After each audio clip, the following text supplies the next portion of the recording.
नमस्कार विद्यार्थी मित्रांनो, आज थोडासा व्हिडिओ करायला आपल्याला लेट झाला. लेट करण्यामागचं एकच कारण होतं की आज झालेला राज्यसेवेचा पूर्वपरीक्षेचा पेपर, त्या पेपरचं आपल्याला विश्लेषण करायचं होतं. त्या पेपरमधल्या इतिहास विषयातले जे काही संभाव्य उत्तर आहेत ते उत्तरं आज आपल्याला समजून घ्यायचे आहेत. 2 ते 3 दिवसामध्ये आयोगाची आन्सर की येणारच आहे, पण तत्पूर्वी आपण सोडवलेला जो आपला पेपर आहे त्या पेपरमधले आपले किती प्रश्न उत्तरं बरोबर आहेत, किती मार्क आपल्याला मिळू शकतात याचा एक अंदाज आपला विद्यार्थ्यांना यावा, यासाठीच ही संभाव्य उत्तरं आपण देत आहोत. मित्रांनो लक्षात घ्या, पुन्हा एकदा मी सांगतोय, ही संभाव्य उत्तर आहेत. संभाव्य उत्तर सांगण्यामागचं कारण एकच आहे की बाबा यामध्ये जे उत्तर आपण देतोय ते जास्तीत जास्त जवळ पोहोचतोय, पण आता त्यावरती आयोग शिक्कामोर्तब ज्यावेळेला करेल त्यावेळेलाच नक्कीच त्या उत्तराचा आपल्याला आपण सांगू शकतो की अरे हेच उत्तर 100% आहे. त्यामुळे आपण हा संभाव्य शब्द वापरलेला आहे. पण नक्कीच मित्रांनो, इतर व्हिडिओपेक्षा, इतर विश्लेषणांपेक्षा, इतर संभाव्य उत्तरांपेक्षा आपलं उत्तर बरोबर येण्याचं पर्सेंटेज हे जास्त असणार आहे. ते अगदी 99.99% मित्र म्हणेन 100% पण असेल. इतकी अचूकता आपण ठेवण्याचा प्रयत्न केलेला आहे, म्हणूनच तो वेळ आपण या ठिकाणी घेतलेला आहे. सो मित्रांनो, वेळ न दवडता आपण आता आपल्या या इतिहास विषयाच्या विश्लेषणाला सुरुवात करूया. बघा, पहिला प्रश्न आपण घेतोय जो योग्य क्रमाने आपल्याला काही पर्याय दिलेले आहेत त्यामध्ये योग्य क्रमाने लावा असं सांगितलेलं आहे, ज्यामध्ये श्वेतपत्रिका, पुणे करार, नेहरू अहवाल आणि धारासाना सत्याग्रह याबाबत प्रश्न विचारलेला आहे.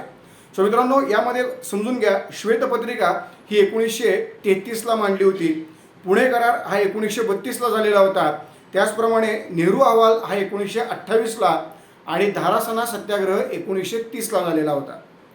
बघा, श्वेतपत्रिका म्हणजे काय, तर भारतामध्ये वेगवेगळ्या प्रकारचे जे अहवाल आले होते 1919च्या कायद्यामध्ये सुधारणा करण्यासाठी, त्या वेगवेगळ्या अहवालांना एकत्रित करण्यासाठी श्वेतपत्रिका ही तयार करण्यात आलेली होती, ज्यामध्ये मुडीमन कमिशनचा अहवाल असेल, ज्यामध्ये सायमन कमिशनचा अहवाल असेल, नेहरू रिपोर्ट असेल, जिनांचे 14 मुद्दे असतील, त्यानंतर गोलमेज पहिली, दुसरी, तिसरी परिषद असेल, त्यानंतर आलेला जातीय निवाडा असेल, त्यानंतर झालेला पुणे करार असेल, या प्रत्येक गोष्टींमधले जे मुद्दे आहेत त्या मुद्द्यांचं एकत्रीकरण हे आपण या श्वेतपत्रिकेमध्ये केलं होतं आणि ती श्वेतपत्रिका 1933ला मांडलेली होती. त्यानंतरचा मुद्दा पुणे करार हा डॉक्टर आंबेडकर आणि महात्मा गांधी यांच्यामध्ये पुण्यातल्या येरवाडा कारागृहामध्ये झालेला होता. त्यावेळेला महात्मा गांधी येरवाडा कारागृहामध्ये होते आणि त्याच ठिकाणी तो करार झाला होता 1932ला. त्यानंतरचा नेहरू अहवाल हा पंडित मोतीलाल नेहरू यांनी सर्व पक्षीयांना बरोबर घेऊन तयार केलेला एक राजकीय मागण्यांचा अहवाल होता आणि हा अहवाल 1928ला तयार केलेला होता. आणि त्यानंतर धारासाना सत्याग्रह, गुजरातमधल्या धारासाना या ठिकाणी सरोजिनी नायडू यांच्या नेतृत्वामध्ये झालेला स्वयंसेवकांचा एक उत्तम अशा प्रकारचा सत्याग्रह. मित्रांनो, हे 4 महत्त्वाचे घटना आणि त्यांना जर आपण कालानुक्रमे लावायचं म्हटलं तर सगळ्यात पहिल्यांदा येतो तो म्हणजे नेहरू अहवाल 1928. नेहरू अहवालानंतर येतो तो म्हणजे धारासाना सत्याग्रह 1930. त्यानंतर येतो तो म्हणजे पुणे करार 1932 आणि त्यानंतर येते ती श्वेतपत्रिका 1933. सो यानुसार जर आपण विचार करायला गेलो मित्रांनो, तर यामध्ये बघा, नेहरू अहवाल हा पहिला मुद्दा आहे आणि त्यामुळे उत्तर असणार आहे पर्याय क्रमांक 3. सो प्रश्न क्रमांक 1 उत्तर आहे पर्याय क्रमांक 3. त्यानंतर पुढचा प्रश्न आहे बघा, आपल्याला 4 विधानं दिलेली आहेत आणि 4 विधानांच्या आधारावरती आपल्याला तो व्यक्ती ओळखायचा आहे. सो 4 विधानं दिलेली आहेत, त्यामध्ये एक आहे महाराष्ट्राच्या शिक्षण क्षेत्रामध्ये महत्त्वाची भूमिका त्यांनी पार पाडली, वेगवेगळ्या प्रकारच्या विषयांवरती पाठ्यपुस्तकं त्यांनी तयार केली, गणित आणि शास्त्रावर आधारित शून्यलब्धी हे पुस्तक मराठीतून त्यांनी लिहिले आणि केशवराव भवाळकरांनी त्यांचे चरित्र लिहिले. आता हे 4 विधानं आपल्याला दिली आहेत. या 4 विधानांमधलं जे तिसरं विधान आहे शून्यलब्धी नावाचा ग्रंथ, यावरून मित्रांनो याचं उत्तर हे आपल्याला काढता येतं. याचं उत्तर आहे बाळशास्त्री जांभेकर. बाळशास्त्री जांभेकर म्हणजेच पर्याय क्रमांक 3. सो प्रश्न क्रमांक 2चं उत्तर पर्याय क्रमांक 3 बाळशास्त्री जांभेकर, ज्यांनी आपल्याकडे वेगवेगळ्या प्रकारचे पाठ्यपुस्तकं लिहिलेले होते, त्याचप्रमाणे शून्यलब्धी नावाचा ग्रंथ लिहिला होता आणि याच बाळशास्त्री जांभेकरांनी पहिलं वृत्तपत्र देखील काढलेलं होतं. सो अशा पद्धतीचे हे महान व्यक्ती. पुढचा प्रश्न आपल्याला आलेला आहे, राजकीय संघटना कालानुक्रमे लिहा. ओके, तिसरा प्रश्न आहे, राजकीय संघटना कालानुक्रमे लिहा, ज्यामध्ये पुणे सार्वजनिक सभा, बॉम्बे प्रेसिडेन्सी असोसिएशन, त्याचप्रमाणे इंडियन असोसिएशन, त्याचप्रमाणे मद्रास महाजन सभा या 4 राजकीय संघटनांबद्दल माहिती दिलेली आहे. आता मित्रांनो, आपण जर बघितलं तर पुणे सार्वजनिक सभा ही 1869-70ला स्थापन झाली होती. ही 1869-70ला स्थापन झालेली पहिली राजकीय संघटना आहे. दुसरी राजकीय संघटना इंडियन असोसिएशन ही 1976ला स्थापन झालेली आहे. तिसरी राजकीय संघटना मद्रास महाजन सभा ही 1884ला स्थापन झाली आहे.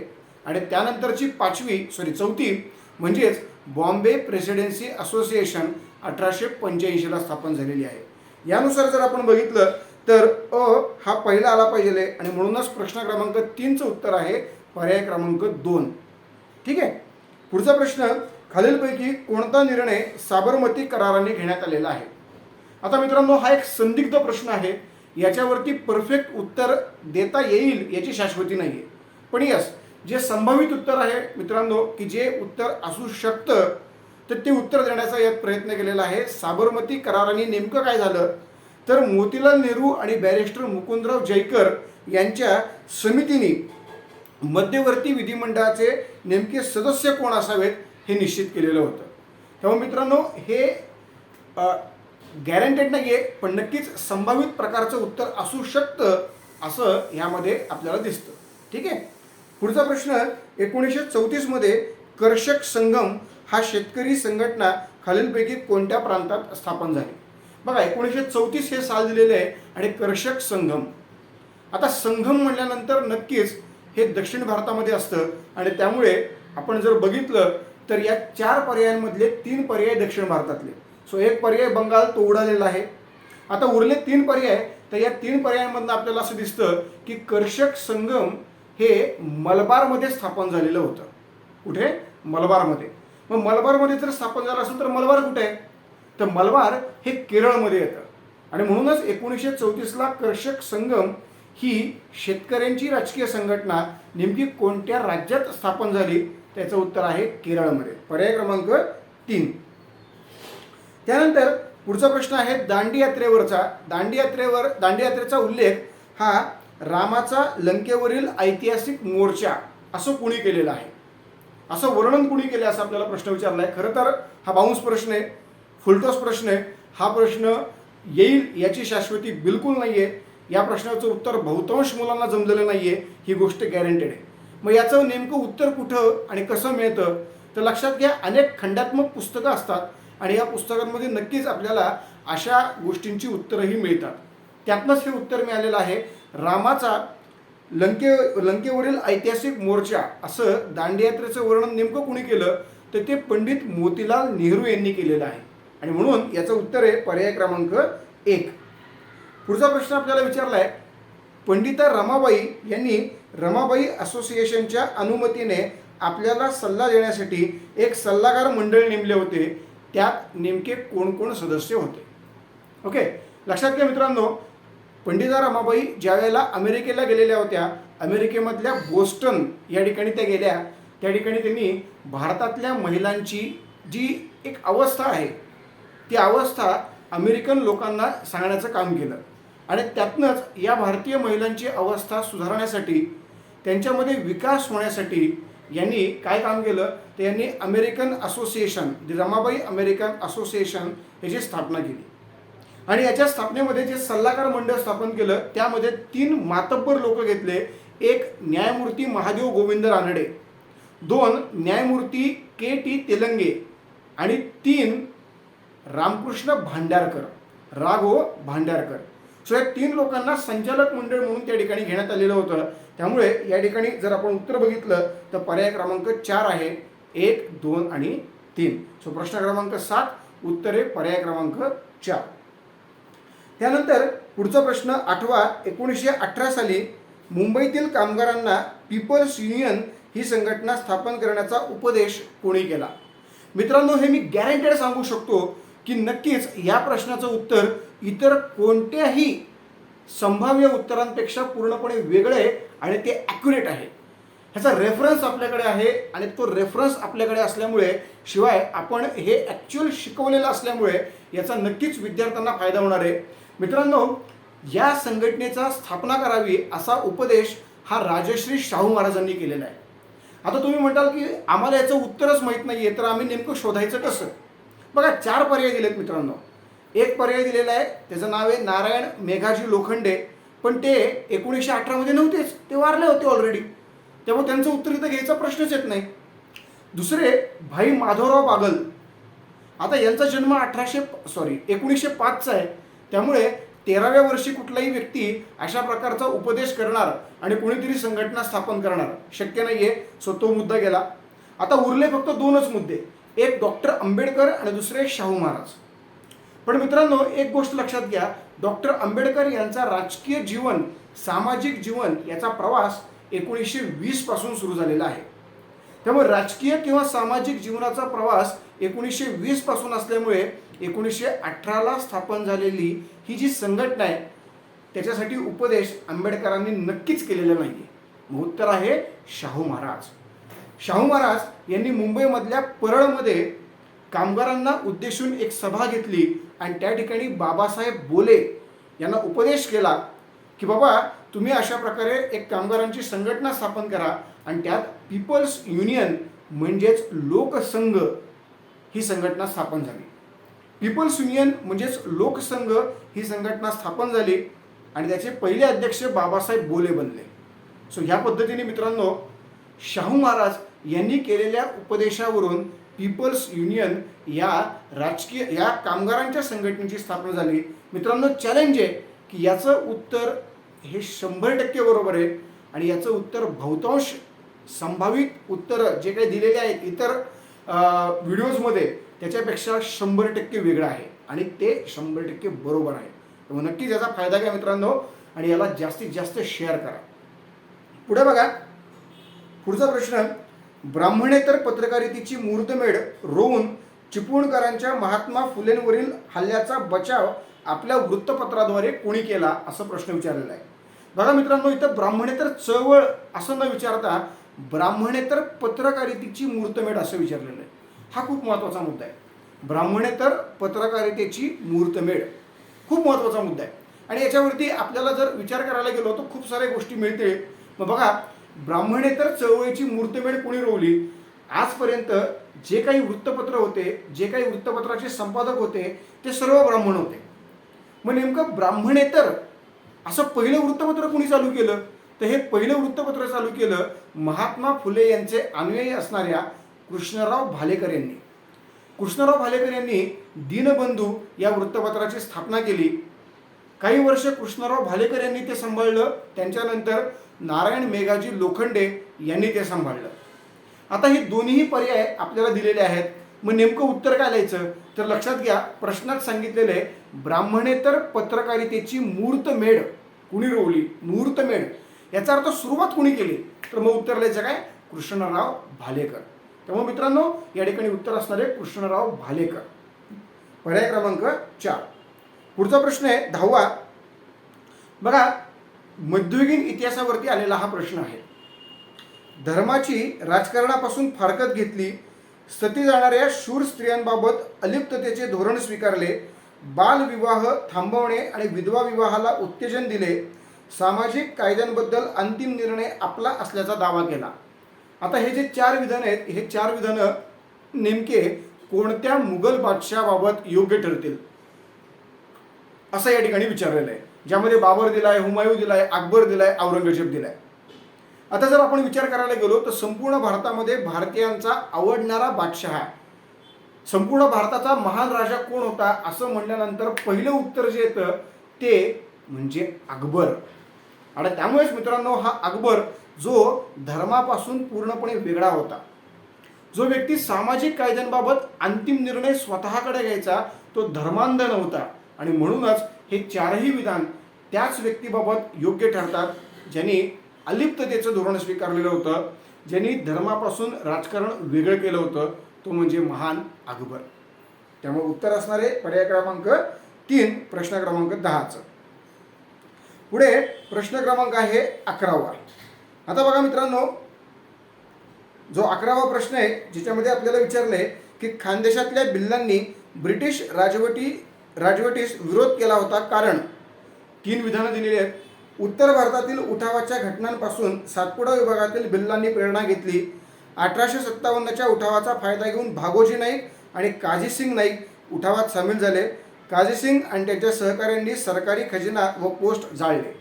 ओके, अशा पद्धतीने हे 3 विधानं केलेले आहेत. सो लक्षात घ्या मित्रांनो, 1857चा जो उठाव आहे हा उठाव खूप महत्त्वाचा आहे आणि या उठावामध्ये भिल्लांचं नेतृत्व या 2 लोकांनी केलेलं होतं.